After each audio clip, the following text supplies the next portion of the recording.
Hola, ¿cómo están? Buenas tardes a todos.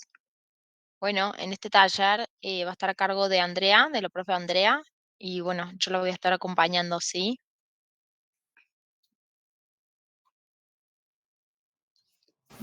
Hola, profe. Buenas. Pregunta, ¿se sabe algo de las notas? ¿No las tienen todavía? Creo que no. Yo por lo menos En no. teoría deberían Va, estar, no sé si si... no, ya consultamos. No, todavía no están, profe. Ah, ok. Bueno, pero en el transcurso de esta semana se van a estar subiendo, ¿sí? Porque en teoría ya para el lunes o martes iba a estar, así que bueno, si no es ahora, será mañana, como mucho. Quizás esté revisando la Gracias. profesora. ¿M? Bueno, gracias. Bueno, si les parece, podemos ir empezando. Lo que teníamos previsto para hoy era terminar de revisar las preguntas, los cuestionarios que teníamos del práctico del viernes, que seleccionamos algunas en particular. Entonces, bueno, lo que teníamos previsto era poder responder y analizar cada una de las alternativas y verdadero y falso que habían quedado. Y bueno, y después si tienen alguna duda o algo que haya quedado del práctico o lo que sea, también lo podemos revisar. Que, si les parece, les voy a ir compartiendo pantalla.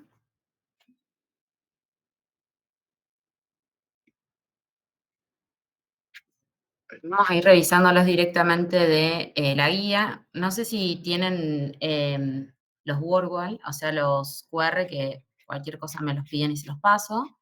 Pero bueno, nosotros habíamos ido resolviendo algunas en específico el viernes, así que bueno, lo que pensábamos ahora era resolver aquellas que habían quedado, ¿sí? Bueno. Bueno, empezamos, si les parece, con las de revisión analítica. Perdón, profe, Eh, ¿este sería el DP3? no, es el 4. Ah, listo, gracias. No, de nada, que teníamos todo lo que es revisión analítica, después control interno y teníamos algo de pruebas. Sí, si no me equivoco, son esos los temas. Bueno, y el viernes habíamos visto algunos, y bueno, ahora vamos a ver los que quedaron para que no queden dudas y demás, y bueno, después también los puedan ir practicando y repasando, porque bueno, son claves y la verdad que a la hora de resolver los parciales les va a ayudar mucho. Bueno, en lo que es revisión analítica, habíamos visto hasta la pregunta 10, así que nos queda el resto.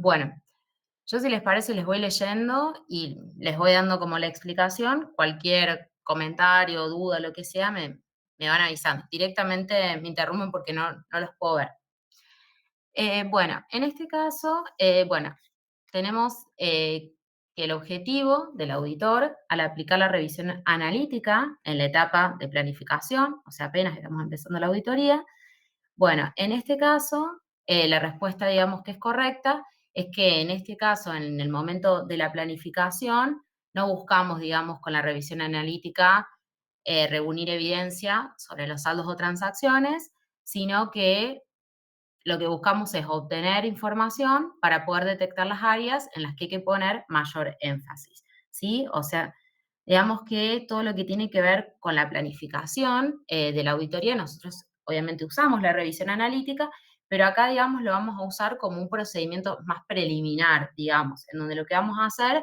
es detectar aquellas variaciones que nos parezcan inusuales cuando hacemos la revisión analítica. También vamos a ir identificando cuáles son las áreas de riesgos en donde tenemos que poner más énfasis y aumentar nuestro alcance de la auditoría. Y en base a eso también vamos a definir cuál es la estrategia que vamos a seguir en la auditoría y poder asignar, digamos, las pruebas y demás.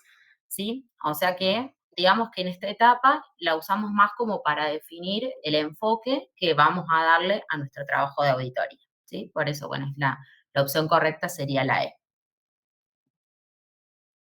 Bien, yo sigo, cualquier cosa me van interrumpiendo.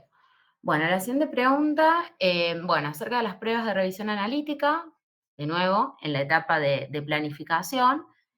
Bueno, en lo que es, digamos, en la etapa de planificación, la revisión analítica es básicamente un análisis de estados contables, porque lo que hacemos básicamente nosotros es comparar el ejercicio actual, digamos, los datos del ejercicio actual versus los datos del ejercicio anterior y analizamos las relaciones que existen entre esos datos contables, ya sean las tendencias, ratios, cómo se fueron comportando de un ejercicio al otro, digamos, como para poder arribar a conclusiones, ¿sí? De nuevo, para lo mismo, digamos, para que podamos detectar si ese comportamiento que tienen, digamos, los datos de un ejercicio a otro es lo esperable, digamos, o si se presentan algunas relaciones más inusuales o menos esperables, que ahí, digamos, es donde nosotros tenemos que poner mayor énfasis y seguramente vamos a complementar con otras pruebas de auditoría, ¿sí?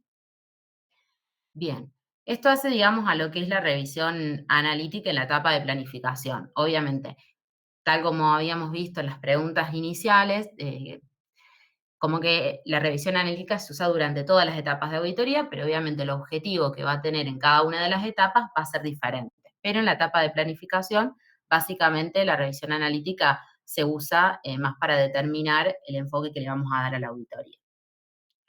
Bueno, ya digamos en la siguiente vamos a hablar de la revisión analítica, pero ya digamos como una prueba sustantiva, o sea, ya vamos a estar más en lo que es la ejecución de la auditoría en sí.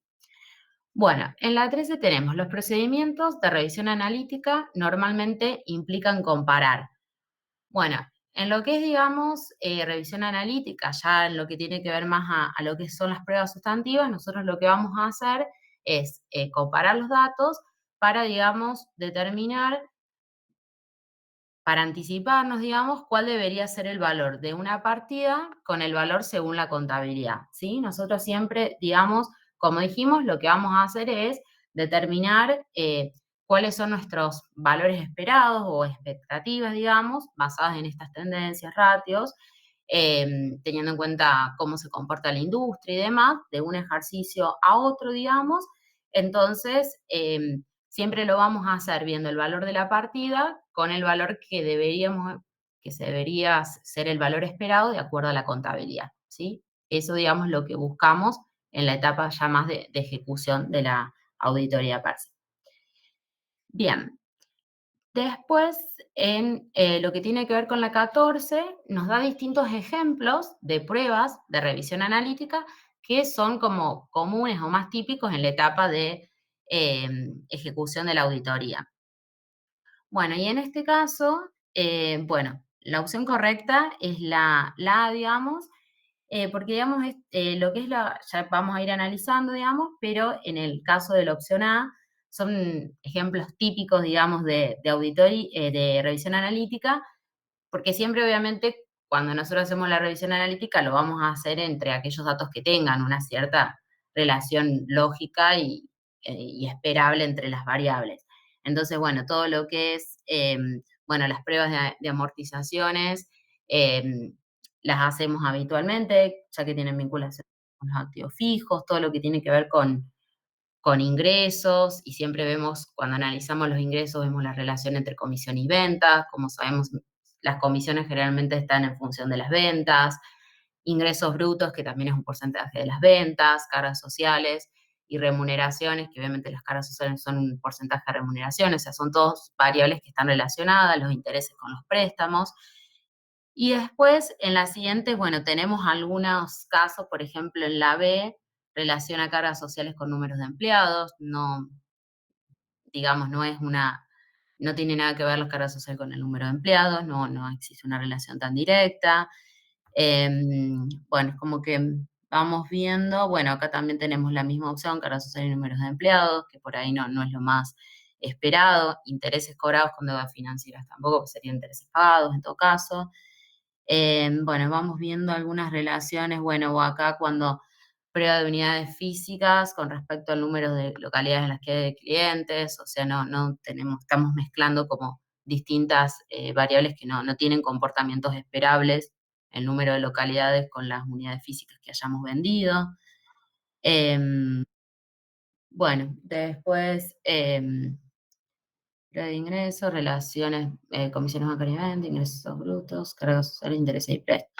Bueno, por ahí no son comisiones bancarias y ventas, no necesariamente tienen una relación directa. Bueno, entonces como que por eso decimos que en este caso la A es la correcta. No sé si les queda alguna duda con alguna opción o algo, algo que quieran aportar, digamos. Quedó claro, profe. Bárbaro. Bueno, y después ya sí, en las próximas que siguen, analizamos lo que es la revisión analítica ya para lo que es la etapa final, cuando ya estamos terminando nuestra auditoría. Bueno, en el caso de la pregunta 15, bueno, nos habla acerca de la revisión analítica en la etapa final y que consiste, digamos, simplemente en, bueno, hacia el final de la auditoría, la revisión analítica se usa para comparar los estados contables de este ejercicio respecto del anterior. Obviamente es para que podamos tener una visión global, digamos, de que haya una consistencia general de toda la información y, digamos, poder detectar aquellas variaciones que requieran alguna explicación. Entonces, así lo tenemos en cuenta a la hora de emitir nuestro informe. Obviamente, la revisión analítica va a ser complementada con otras pruebas, no es que usamos únicamente la revisión analítica, pero bueno, en esta etapa y hacia el final, lo que hacemos es eso, comparar, como ya vamos a tener, o sea, todos los pasos previos, comparamos directamente para ver la consistencia en general. Y siempre es con el ejercicio anterior, no hace falta que nos vayamos a muchos ejercicios anteriores ni nada, porque siempre nosotros, por lo general, tenemos solo el ejercicio actual y el del ejercicio anterior. Bueno, si hay 3 columnas, porque por ahí, bueno, hay modificación de resultado del ejercicio anterior y demás, pero la situación más común es que tengamos este ejercicio versus el anterior. Bien, bueno, y respecto al último, el objetivo de la revisión analítica en la etapa final de la auditoría es, digamos, viene de la mano con lo que hablábamos antes, y es detectar inconsistencias y relaciones inusuales, así también como errores de confección o clasificación de los estados contables. Por ahí, bueno, lo que es detectar inconsistencias y relaciones inusuales, obviamente, eso también lo podemos ir detectando en otras etapas de la auditoría, pero por ahí lo que tiene que ver con errores de confección o clasificación, por ahí si tenemos alguna partida o algo que haya sido clasificado en otra cuenta y demás, la revisión analítica puede saltar. Por ejemplo, no sé, se me ocurre cuando dividimos, por ejemplo, las deudas fiscales entre corrientes y no corrientes, y en un ejercicio lo tenemos, no sé, vemos que varía mucho entre lo corriente y no corriente respecto al anterior, puede que esté bien o puede ser que haya habido un error de confección a la hora de dividir entre lo que es corriente y no corriente, por ejemplo. Entonces, bueno, eso también nos permite detectar la revisión analítica. ¿Sí? Bueno, digamos que de esta manera y resolviendo todas las preguntas con las que vimos el viernes y demás, como que tienen, digamos, una idea ya de todo lo que es la revisión analítica porque se ven las distintas etapas. Bueno, no sé si queda alguna duda o algo que quieren que veamos, si no, podemos seguir con las próximas. Bueno, respecto al control interno, habíamos hecho salteaditas también. Bueno, las de control interno son verdaderos y falsos. En el práctico del viernes vimos la 1 a la 4. Bueno, tendremos que seguir con la 5, en donde tenemos que, bueno, la relación entre la calidad del control interno y la oportunidad de los procedimientos de auditoría es clara y directa. Si, por ejemplo, el control interno de la empresa X sobre sus cuentas a cobrar es muy débil, deberíamos circularizar a los deudores en cualquier fecha distinta a la del cierre a fin de contar con el factor sorpresa. ¿Qué les parece esto? ¿Estará bien que si el control interno de la empresa en cuentas por cobrar es débil, circularicemos a los deudores en cualquier fecha para poder contar con factor sorpresa? No, no estaría bien. No está bien, es falso. ¿Y qué debería ser? O sea, ¿por qué te parece que es falsa? ¿Cuál es la parte que por ahí? Porque capaz que el control interno nos está mintiendo, o sea, y dice que es débil. Claro, deberíamos Sí. controlarlo continuamente, tampoco solo porque sea débil, encontrarnos con un factor sorpresa, digamos. Claro, en realidad ahí tenemos 2 puntos. Primero, si el control interno de cuentas por cobrar es débil, obviamente tenemos que hacer otros procedimientos sustantivos, porque no nos podemos apoyar en control interno. Entonces, como nosotros recuerden que usábamos todo lo que es el control interno para determinar el alcance, la naturaleza y demás de nuestro trabajo como auditores, si acá tenemos un control débil, vamos a tener que hacer más procedimientos sustantivos. Con lo cual, en este caso, sí debemos hacer más pruebas, pero digamos, esto del factor sorpresa no tiene nada que ver con el hecho de que tengamos que el control, digamos, es débil, porque cuando el control interno es débil y debemos hacer más procedimientos sustantivos, lo que deberíamos hacer es circularizar los saldos de todos los deudores para la fecha de cierre, en primer lugar, para poder verificar la razonabilidad de las cuentas, porque nosotros nuestra auditoría es sobre el cierre del ejercicio, y que lo hagamos en otra fecha distinta para tener evidencia suficiente y demás, está bien, digamos, pero no, digamos, como que no suple tampoco el hecho de que también los tengamos que circularizar al cierre, ¿sí? Es como que sí podemos hacer a lo mejor circularizaciones antes y después hacemos algún roll forward y demás, hacemos alguna prueba adicional, pero siempre al cierre los vamos a tener que hacer. O sea, una cosa no suple la otra, ¿sí? No sé si me explico.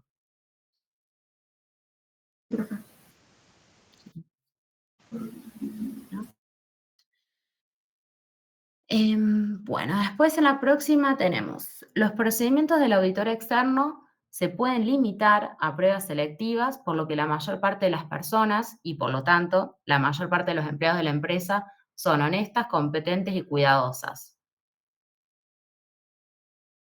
¿Qué les parece en este caso? Falso, yo siento que es muy absolutista lo que dice ahí. Yo no puedo pensar que todas las personas son honestas y cuidadosas. No lo puedo dar por Sí. hecho. Sí, tal cual. Es falso, está bien. El hecho de que hagamos pruebas selectivas, la razón es que es más por una cuestión de eficiencia y de costo-beneficio, porque si no, imagínense que si revisamos absolutamente todo, tanto los recursos, digamos, en horas y todas las tareas y pruebas de auditoría que tenemos que hacer son mayores, digamos, pero, digamos, no tiene nada que ver, como vos decís, con el hecho de la honestidad que tengan o no los empleados, digamos.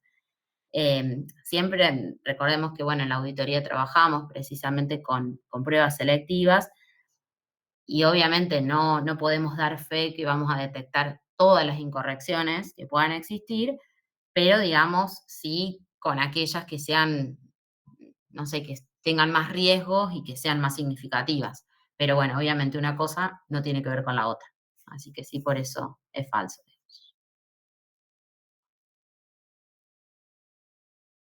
Bien.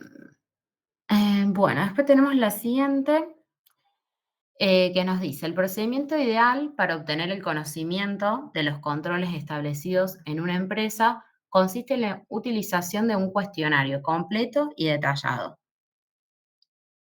¿Qué les parece? Nosotros llegamos a una empresa, no sé, somos auditores, supónganse que por primera vez, para conocer los controles internos de esa empresa, ¿bastará con que hagamos un cuestionario completo y detallado?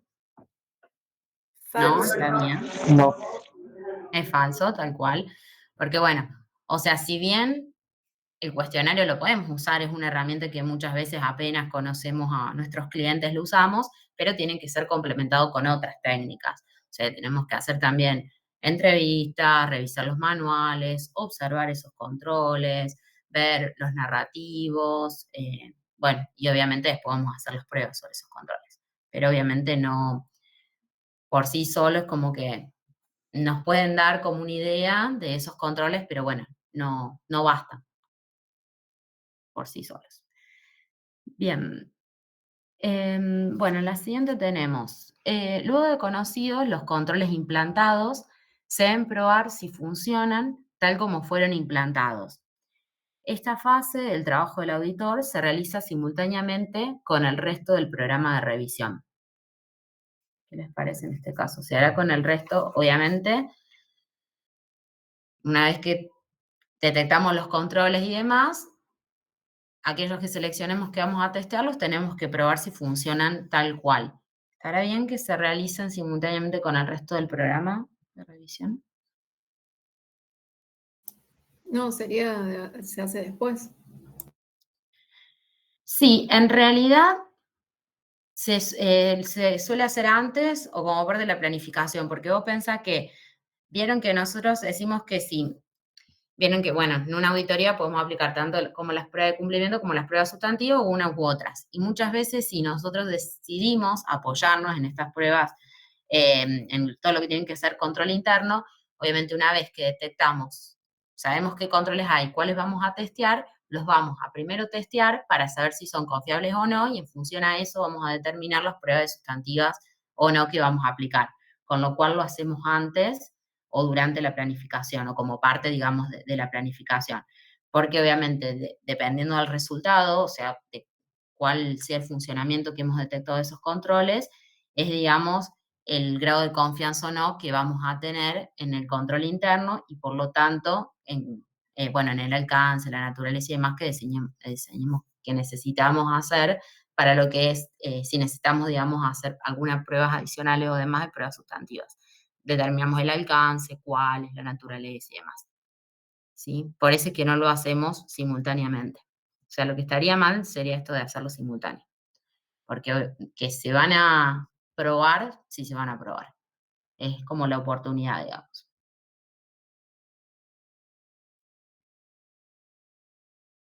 ¿Sí? ¿Quedó claro? Sí, profe. Bueno, gracias. Bueno, después tenemos en la 9, nos dice, la evaluación de los controles en vigencia deben hacerse en forma global, por sector, a efectos de saber cuáles son los capítulos del programa de auditoría que se deberán modificar. ¿Estará bien esto? Vamos a hacer toda la evaluación de los controles en forma global.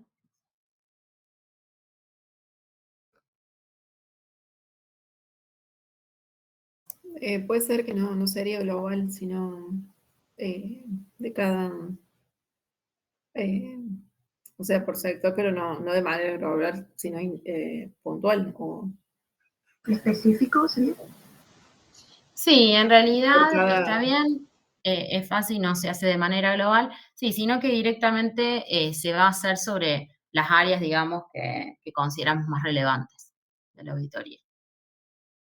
Para de esa manera poder identificar cuáles son los riesgos y que podamos determinar qué procedimientos vamos a aplicar. Porque recuérdense que nosotros como auditores no testeamos la totalidad de los controles internos, sino que siempre vamos a testear, verificar el cumplimiento de aquellas que sean más relevantes.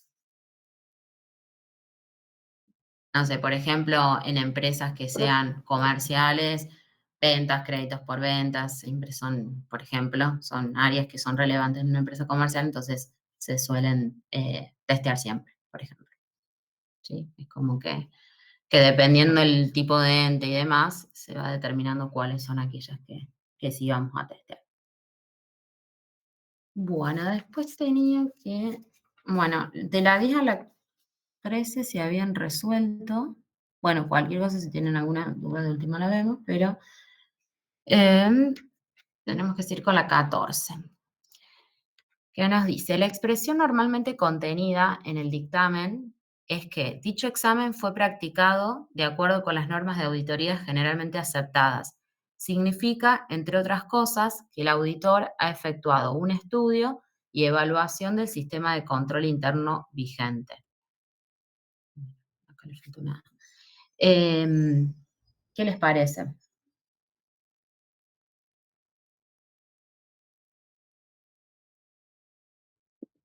Decimos en el dictamen, o sea, está bien esta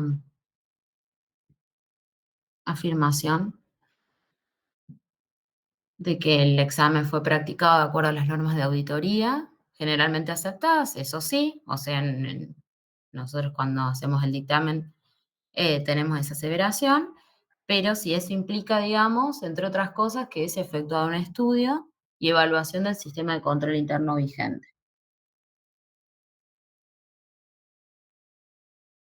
Esa parte no estaría mal, ¿no? No, en realidad está bien, porque, digamos, si nosotros decimos que realizamos, digamos, nuestro examen de acuerdo a las normas de auditoría generalmente aceptadas, implica, digamos, que evaluamos el sistema de control interno de la empresa para planificar, bueno, después los procedimientos y determinar, bueno, naturaleza, oportunidad y demás de los procedimientos a aplicar.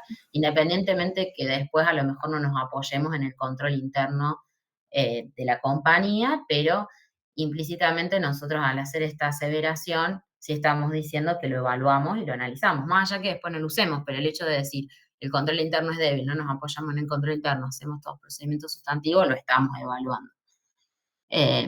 Con lo cual es verdadero.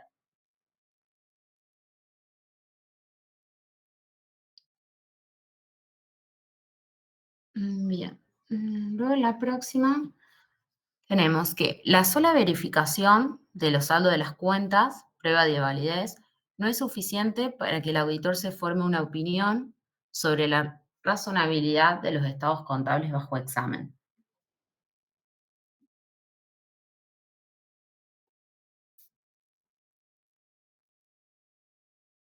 Podremos hacer, digamos, o sea, podremos usar solo la verificación de los saldos de las cuentas para concluir si los estados contables son razonables, o necesitaremos hacer algo adicional.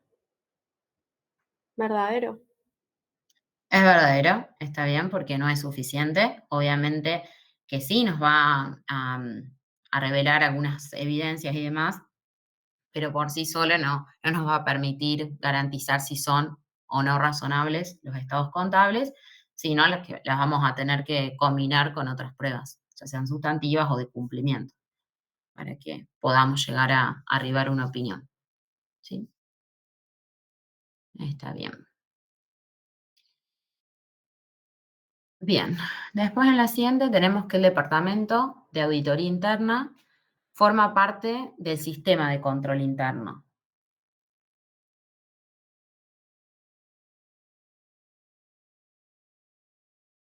¿Qué les parece? Esto habíamos estado hablando bastante también.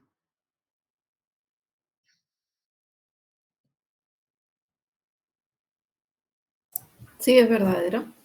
Es verdadero, está bien. O sea, obviamente todo lo que es el Departamento de Auditoría Interna va a evaluar, supervisar los controles, procesos, riesgos que tenga la empresa, con lo cual forma parte del sistema de control interno de la misma. Bien, y en la última de control interno tenemos que toda falla en el sistema de control interno contable origina la aplicación de procedimientos especiales de auditoría.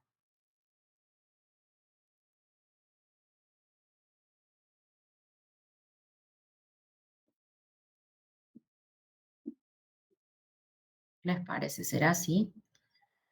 Toda falla que tengamos en el control Habría que ver interno. el tipo de falla, puede ser. Sí, está bien. Es falso, obviamente va a depender de la importancia, digamos. Si puede llegar a originar errores materiales significativos y demás, ahí sí vamos a hacer algún procedimiento especial. Y bueno, en el caso de que no, que a lo mejor sea un control que no tenga mucha repercusión, digamos, en los estados financieros, no va a ser necesario que hagamos procedimientos especiales. Con lo cual está bien lo que dice. Bueno, estas eran lo que tiene que ver todo con control interno. Bueno, después igual en las de autoevaluación también. Acá teníamos después ejercicios de autoevaluación, que también sigue con lo que es control interno, sobre todo. Bueno, y en este caso vamos a hacer desde la 11 desde la 12 en adelante son. Que bueno, acá en esta parte hablábamos más de todo lo que eran grupo activantes, sensores y demás. No sé si se recuerdan algo, fallas más comunes y demás. Bueno, en este caso tenemos que Bueno, habla acerca de los sensores y la afirmación correcta es que pueden o no estar en el sistema operante, ¿sí? O sea, como nosotros sabemos, digamos, como que los sensores, bueno, los utilizamos obviamente para medir o detectar la característica que estamos controlada en un sistema, pero no todos los sistemas, digamos, operantes lo requieren. Va a depender obviamente de la naturaleza del sistema, de si se necesita o no a la hora de tomar decisiones, con lo cual puede que esté o no. Bien. Después, bueno, en la 13, las fallas más comunes en el grupo activante, en este caso es la ausencia del grupo activante o la ineficiente actuación de este. Bueno, como bien sabemos, el grupo activante es el responsable de ejecutar los controles.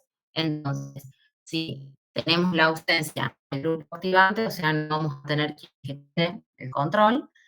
Y por el otro lado, si el grupo activante está actuando de manera ineficiente, bueno, el control que se realice no se va a realizar de manera adecuada, ¿sí? Con lo cual, bueno, son las fallas más comunes del grupo activante. Bien. Bueno, en cuanto al grupo activante, bueno, el grupo activante es útil para corregir los desvíos en el funcionamiento de todo sistema operante, cualquiera sea el tipo de control existente, ¿sí?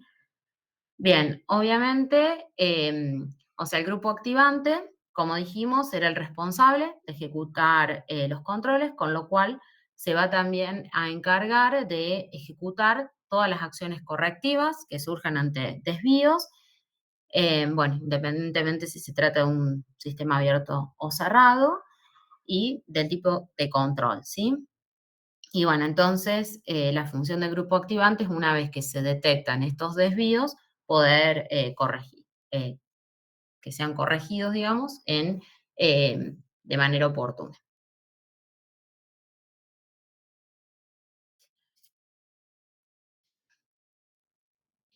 Bien, en cuanto a la siguiente, o sea, las fallas más comunes de las características controladas son la falta de representatividad de la característica elegida respecto al sistema a controlar, y la ausencia total o parcial de las especificaciones de las condiciones a controlar, ¿sí?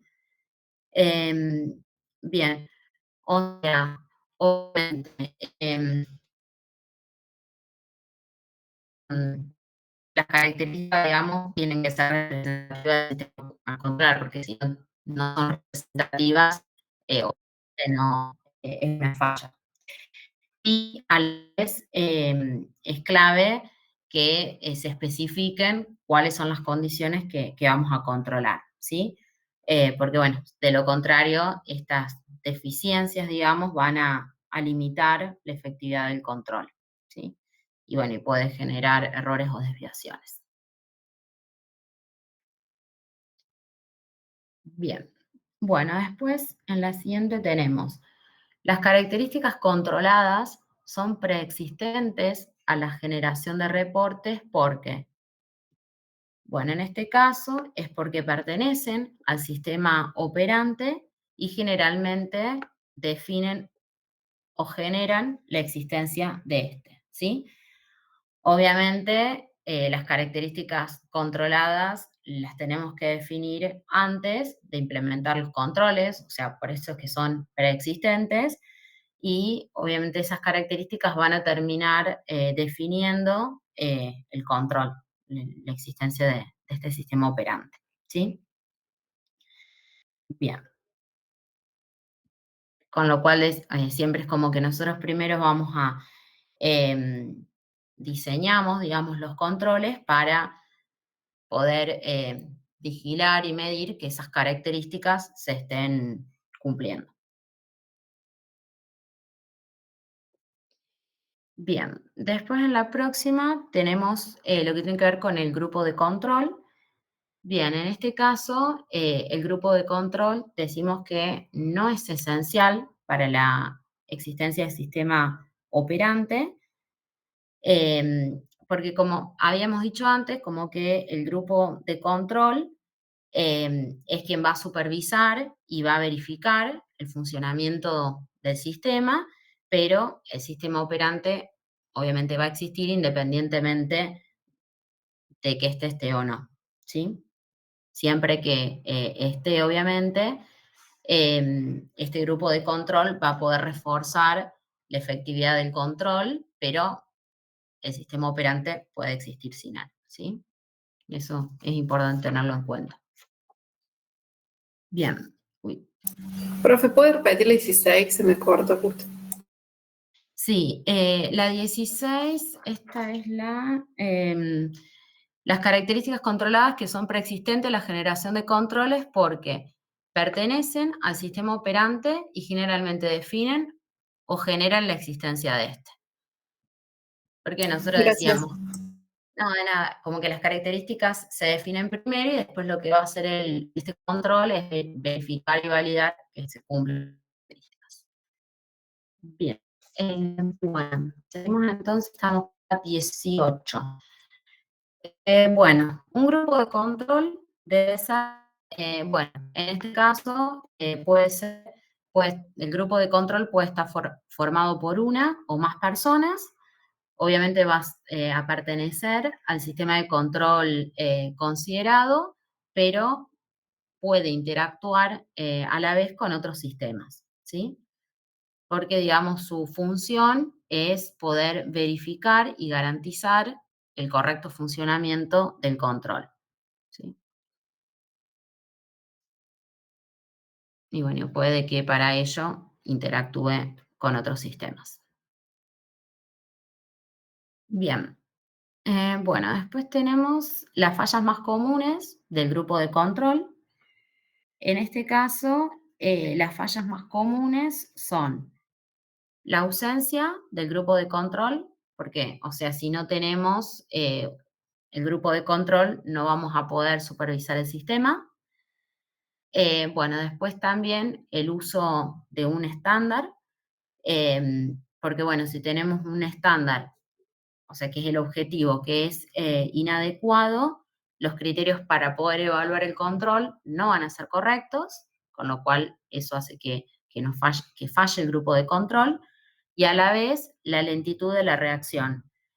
Esto, digamos, hace que si hay una lentitud de la reacción, va a disminuir la efectividad del control, ¿sí? Porque, bueno, es como que se está interviniendo más tarde de lo que debería, con lo cual hace que el control no sea efectivo. Profe, Sí. ¿por qué sería una falla si antes dijimos que no era esencial la ausencia? O sea, ¿por qué sería una falla? Bueno, porque acá es que en realidad, sí, porque en realidad acá ya te está hablando de cuáles son, estamos bajo el supuesto de que tenemos el grupo de control. Obviamente no es esencial, pero si vos lo tenés, obviamente vas a poder supervisar el control, porque si no, obviamente el sistema operante, el control va a poder, existe, digamos, independientemente, pero no tenés quien lo supervise. O sea, puede existir, claramente, pero si no tenés el grupo de control, no lo vas a poder supervisar. Bien, No sé gracias. si- No, de nada. Esto, digamos, hace más referencia al grupo de control per se. Si lo tenemos, o sea, hablando ya del grupo de control. Bien. Obviamente, como decimos, porque si todas estas fallas se producen, no es que el grupo de control, digamos, no, o sea, no es que el sistema no va a existir, pero puede hacer que el sistema no funcione eficientemente. ¿Sí? Bien, luego tenemos en la próxima los métodos de relevamientos más conocidos del control interno son el narrativo, el de cuestionarios y el de cursogramas. En la práctica, los auditores, bueno, esta es la B, o sea, usan uno u otro. o pueden utilizar diversas combinaciones según las circunstancias. Bueno, obviamente va a depender de las circunstancias de la empresa, los sistemas que tenga esta empresa, el nivel de detalle que se requiere y demás, pero no es que existe un método que sea obligatorio ni demás, sino que esto es más a elección del auditor. Lo más habitual en las empresas a la hora de evaluar el control interno es que se usen todos. Bien. Después en la próxima tenemos, cuando en una empresa los procedimientos establecidos en el proceso y control de las transacciones de los diferentes sistemas están descritos en un manual, en este caso el auditor lo que va a hacer es evaluar el control interno en base a lo que realmente existe, ¿no? Bueno, este es en el caso, como decimos, es en el caso que la empresa tiene los denominados manuales de procedimientos, en donde en esos manuales se detallan todos los controles que tiene la empresa, todos los procesos. Entonces, bueno, se establecen en qué consiste el control paso a paso. Entonces, obviamente lo que va a hacer el auditor si tiene ese manual es apoyarse en el mismo y verificar que el control funcione de acuerdo a lo descrito, ¿sí? Muchas veces, bueno, algo que puede pasar en la práctica es que tal vez el control se modificó y el manual no, con lo cual, bueno, ahí pueden haber discrepancias y demás que, bueno, se van a tener que actualizar. Pero, digamos, lo va a usar como una guía este manual. Después, obviamente, la efectividad de ese control o no va a surgir conforme a lo que observa en la aplicación real del control. ¿Sí? Eso es importante como tenerlo en cuenta. Bien. Bueno, en las siguientes tenemos las principales inconvenientes del método descriptivo de relevamiento del control interno son, bueno, en este caso, las principales, digamos, fallas de este inconveniente, digamos, del método descriptivo es que perjudica la supervisión, puede ser de difícil comprensión rápida, dificultad de lograr narraciones homogéneas, claras y sintéticas, inapropiadas para auditores noveles. Bueno, obviamente en el caso de los controles que están, o sea, el método descriptivo es el en donde se detallan todos, ¿no? Que bueno, que puede generar algunas dificultades de comprensión, de supervisión. Ese es como o puede ser, bueno, inapropiado si a lo mejor son auditores que están comenzando, puede que no sean tan fáciles de comprender. Y bueno, muchas veces son redactados obviamente por quienes realizan los controles, entonces, bueno, pueden tener algunas descripciones técnicas o muy específicas y que quienes no conocen los procesos pueden que no los terminen de interpretar tampoco. Por ello es que se suelen, o sea, por ejemplo, los cursogramas o los cuestionarios suelen ser métodos que son más fáciles de interpretar. Los cursogramas, sobre todo, que son bastante como también visuales, es como que ayudan mucho a la interpretación de los controles. Bueno. Luego tenemos las principales desventajas que ofrece el uso de los cuestionarios, tipos, para relevar el control interno. En este caso es que pueden omitirse aspectos importantes, especialmente en áreas que son poco comunes, y el orden de las preguntas puede ser diferente a la secuencia lógica de las operaciones, ¿sí? O sea, por ahí lo que pasa con los cuestionarios es que suelen ser como más generales. Como decíamos antes, como que no, los cuestionarios no es la única herramienta que usamos, sino que las complementamos con otras, y por ahí los cuestionarios como que nos dan un pantallazo más general de los controles, nos dan una idea y demás, pero después obviamente los tenemos que complementar con otros métodos para tener más detalle. Y bueno, y obviamente de acuerdo al orden que hagamos las preguntas, obviamente puede ser que no sea el orden en el cual se realiza el control, entonces eso también puede dificultar. Pero bueno, la realidad es que en la práctica se usan porque son fáciles de interpretar y bueno, es como que dan información, siempre y cuando las complementemos. Yo siempre aconsejo no usar solo cuestionarios. Bueno, después tenemos las principales ventajas que ofrece el uso de cuestionarios tipo para relevar el control interno son, bueno, en este caso, las principales ventajas del uso de cuestionarios son, bueno, es la E, porque sería que permite evitar omisiones de controles usuales y facilitan la supervisión. Y después a la vez sistematizar las revisiones con el consiguiente ahorro de costo y de tiempo, ¿sí? O sea, por eso es como que este método hace que sea, digamos, práctico y eficiente a la hora de relevar el control interno. Pero, como dijimos anteriormente, más allá de estas ventajas que tienen, siempre se tienen que complementar con algún otro método.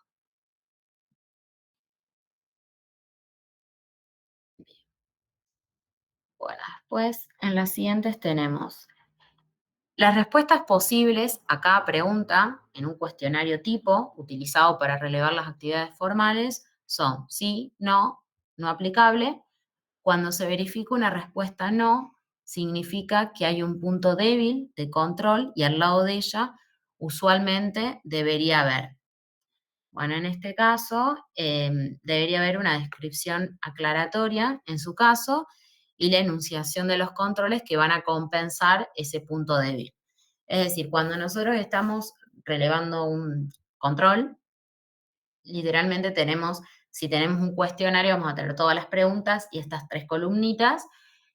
Y bueno, si alguna actividad o lo que sea nos contestan que no, lo complementamos, digamos, o aclaramos que control va a sopesar esa debilidad. En el caso, digamos, que haya otro control.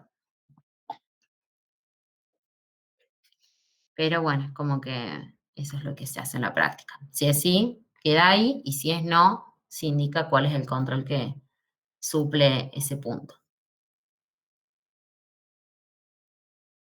Bien, después en la siguiente tenemos algunas de las principales ventajas del uso ahora de cursogramas en el relevamiento del control interno son, bueno, lo que permite, digamos, es uniformar la exposición por el uso de símbolos, seguir el curso normal de las operaciones, facilita la supervisión y simplifica el relevamiento.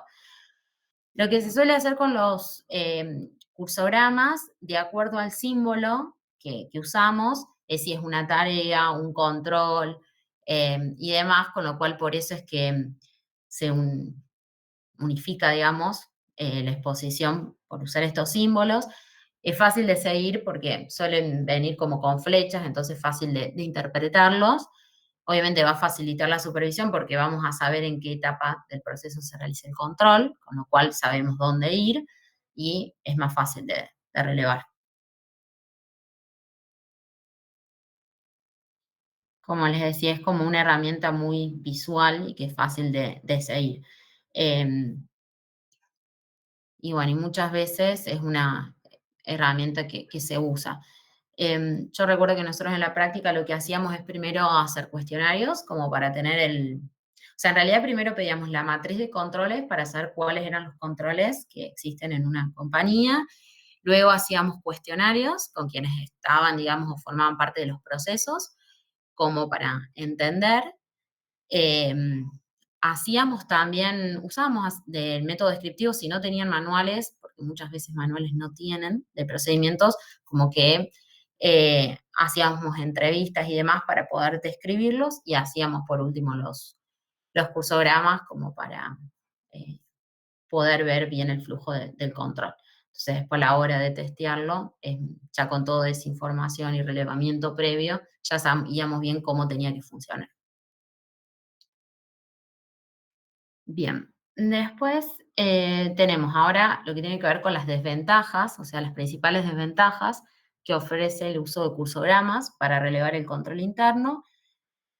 Y en este caso es que no resulta adecuado para relevar cuestiones relativas al personal o a la estructura organizativa y difícil la comprensión y evaluación de la actividad del grupo activante. Porque obviamente, como recién veíamos, es como que con el cursograma lo que nosotros vamos representando es como, y vamos viendo es el flujo de las operaciones, pero no incluimos nada que tenga que ver con aspectos humanos o organizativos, o sea, no se identifica toda esa parte, con lo cual puede ser un poco difícil de determinar quién es, digamos, el grupo activante. O sea, es como que no se suministra mucha información al respecto. ¿Sí? Bien. Bueno, después en la siguiente tenemos, como consecuencia de la evaluación del control interno de los sistemas, el auditor determina la existencia de deficiencias estructurales y de funcionamiento de los controles. Bueno, y en este caso, la correcta es que cada una de ellas, o sea, de estas deficiencias estructurales de funcionamiento, pueden o no afectar el programa de trabajo en alguno de sus aspectos. Bien, obviamente, como dijimos antes, siempre las fallas o las deficiencias, todo lo que hemos detectado dentro del control interno, no, o sea, no va a tener el mismo impacto, porque o sea, tenemos que tener en cuenta, digamos, la importancia que tiene y también el riesgo que tenga asociado, ¿sí? Entonces, el auditor, obviamente, dependiendo de la importancia de esta deficiencia, es que va a determinar si es necesario ajustar o no la naturaleza, la extensión o la oportunidad de las pruebas de auditoría que se va a realizar. Entonces, por ello es que decimos que puede afectar o no el programa de trabajo, ¿sí? Va a depender de ello. Bueno. Después, en la siguiente tenemos la relación entre la calidad del control interno de los sistemas y las pruebas, naturaleza y extensión del auditor, es clara y directa. Bien, en este caso, la opción correcta es la D, o sea, la B y la C, ya que nos dice que, bueno, a menor o mayor calidad del control interno, menor es la cantidad de pruebas, naturaleza, extensión. Obviamente la relación ahí es directa porque a menor calidad del control va a ser mayor la cantidad de pruebas, a mayor calidad del control, es inversa, perdón, menor es la cantidad de pruebas, ¿sí? Esa parte estaría bien. Bueno, después la B le agrega con la salvedad de que no hay un mínimo de pruebas que siempre deban realizarse. La realidad es que no tenemos un mínimo de pruebas, como así tampoco hay un máximo de pruebas, luego del cual el trabajo del auditor es innecesario. ¿Sí? O sea, siempre, como dijimos, dependiendo de cómo es el control interno de la empresa, va a ser la exención, la oportunidad de naturalizar las pruebas que se lleven a cabo, con lo cual siempre que sea menor la calidad del control interno, mayor es la cantidad de pruebas sin que haya un máximo y sin que haya un mínimo, ¿sí? Y bueno, y viceversa.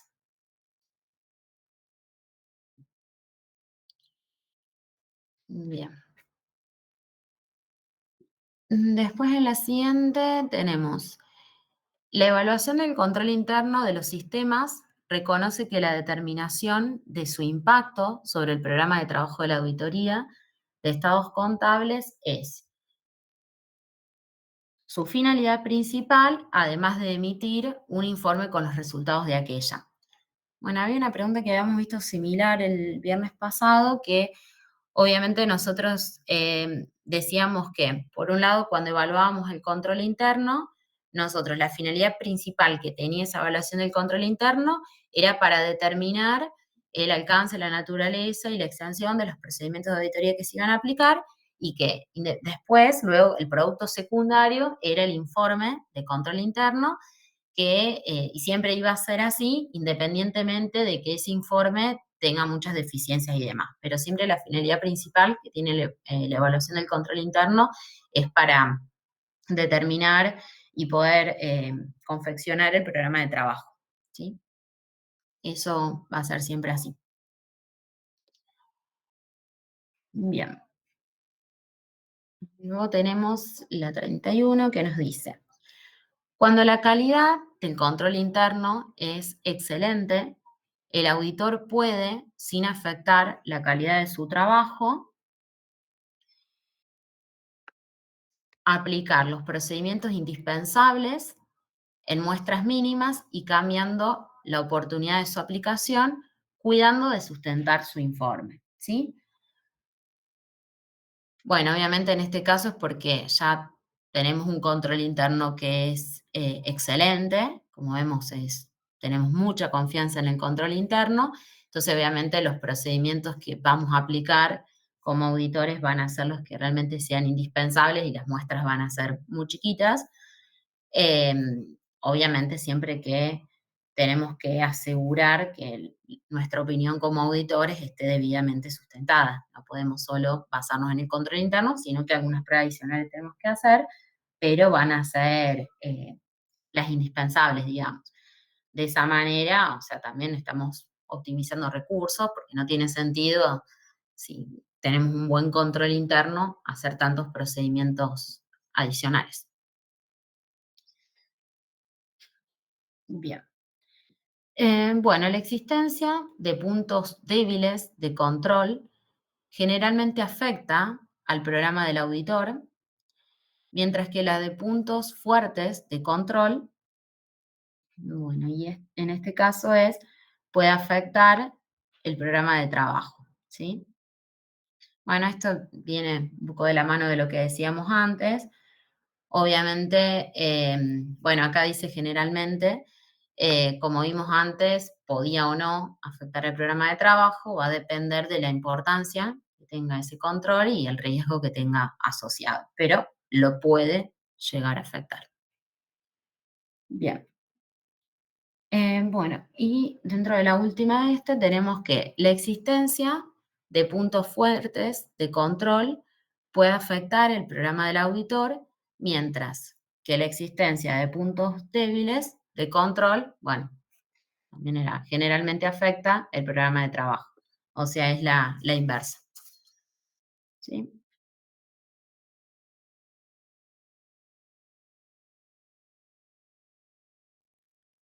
Bien, bueno, estas eran todas las que tienen que ver con control interno. O sea, como vieron, es como que con las preguntas como que se repasan los distintos tipos de técnicas, ventajas, desventajas. Es muy importante que repasen bien todo el tema de sensor, grupo activante, grupo de control. Pero bueno, es como que las preguntas sirven de guía como para ir viendo los aspectos más importantes. Y después, por último, teníamos, en el ejercicio lo vimos, tenemos las pruebas de auditoría, nos faltaban las últimas, hicimos las 4 primeras y nos faltaban las últimas. Bien, en el caso de las 5 teníamos que las pruebas de transacciones son similares a las siguientes porque la evidencia es la misma, aunque su objetivo principal es distinto. Bueno, en este caso, la opción es la E, porque digamos las pruebas de transacciones son similares a las pruebas de cumplimiento de controles en el sentido de que permiten, digamos, generar evidencia sobre la aplicación de procedimientos y registros, ¿sí? Por eso es que es esa, digamos. Recuerden que siempre con la prueba de transacciones lo que veíamos era poder verificar la validez y exactitud de las operaciones individuales, mientras que en las pruebas de cumplimiento, obviamente, verificamos la validez de los controles, que bueno, que se hayan aplicado conforme a, o sea, que se hayan aplicado correctamente, ¿sí? Bien. Bueno, luego tenemos en las 6 que nos dice, en las pruebas sin medición estadística, el auditor se apoya en su criterio, el que se basa en su conocimiento y experiencia profesional. Bien, en este caso, bueno, la opción correcta es exclusivamente, ya que, digamos,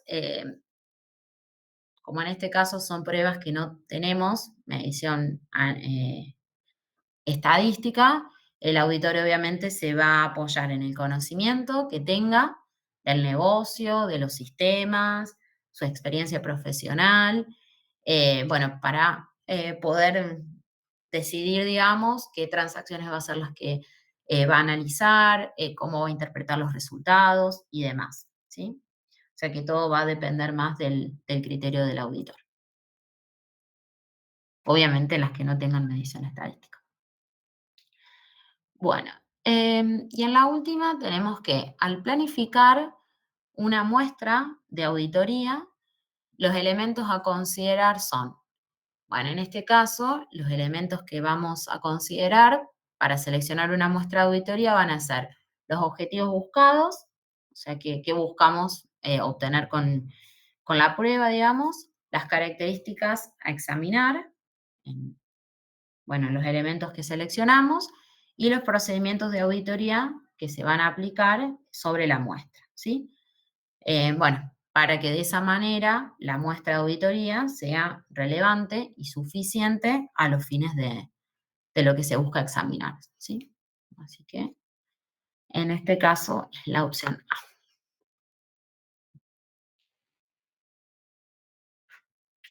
Bien, y bueno, esas eran todas las que nos quedaban pendientes del viernes. No sé si les quedó alguna duda, algo de ahora o del viernes. Cualquier cosa, si quieren, les puedo pasar. No sé si los tienen, pero no tengo para copiarlos. Bueno, cualquier cosa, si quieren escanear los QR para después, no sé si los tienen, para poder practicarlos después.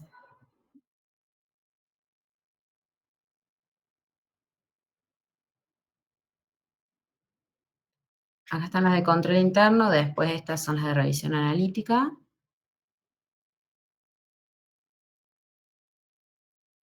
Y bueno, y las de pruebas de auditoría, que son las de recién. Sí, y creo que en el que está de la evaluación de control interno Sí. estaban las del ejercicio de autoevaluación. Lo bueno que Ah, esto sí. de los WordWall es que, bueno, ustedes lo pueden hacer la cantidad de veces que quieran, como para ponerse a prueba, ¿sí? Y repasar. Ya tienen las respuestas, de todas maneras ya se estuvieron dando. Em, Así que bueno, chicos, básicamente, digamos, hacemos foco y con esto, digamos, terminamos porque ya vamos a empezar con rubro por rubro, ¿sí? Entonces está bueno que tengan claro cuáles son las pruebas analíticas, las pruebas sustantivas, ¿sí? Para después cuando vayamos rubro por rubro puedan ir familiarizando a qué se corresponde cada uno de los procedimientos de auditoría que aplicamos.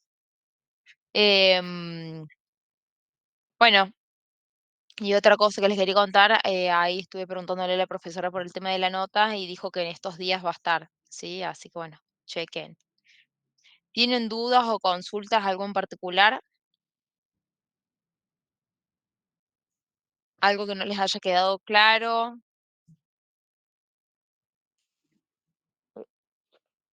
El viernes vamos a tener ya el práctico de caja y bancos. Sí, de caja y bancos. Si pueden ver todo el material para el viernes, mejor. ¿M? Ya que ya rindieron contabilidad, ya rindieron auditoría, así que bueno, ahora se pueden ir poniendo un poquito al día. ¿M? Mañana está el Eh, teórico igual, ¿no? ¿Cómo? ¿Mañana qué? Mañana va a estar el teórico también. Sí, todavía no lo subieron. Ah, claro, es cierto que la profe lo sube Vale. hoy lo sube en teoría, los martes, Sí, me parece. tendría que estar hoy, sí. Así también lo pueden ir viendo. Pero bueno, aunque sea para que vayan familiarizándose con el rubro, ¿sí? De caja y bancos. Bueno, chicos, dudas, preguntas. Ah, Ya ya está está subido. subido, nos confirma Andrés. Buenísimo. Sí, la profe en eso es como muy prolija. Los lunes es para conta y los martes para auditoría. ¿Dudas, consultas? ¿Algo que quieran comentar? No, por ahora no, profe, después de que estudie. Bueno, me parece Sí, obvio, bien. nos van avisando cualquier cosa. Tienen los foros y demás, estamos disponibles. Muchas gracias. Bueno, la verdad que estuvo bueno como lo dio André, porque esta vez como que no les preguntamos a ustedes, sino más bien que se les fue explicando un poquito del porqué y dándole la respuesta correcta, ¿sí? Esta vez no los hicimos trabajar y pensar a ustedes, sino explicándoles más bien el porqué. ¿M? Bueno, chicos, los esperamos mañana en la clase y el viernes en los prácticos. Gracias por estar y por acompañarnos ahora. ¿M? Gracias, Todo muy profe. bueno, Gracias, profe. André, como lo Chao, dijiste. profe, gracias. Adiós. Gracias. Nos vemos, chicos. Chau, Ina. Chau, chau. Chao, André. Nos vemos.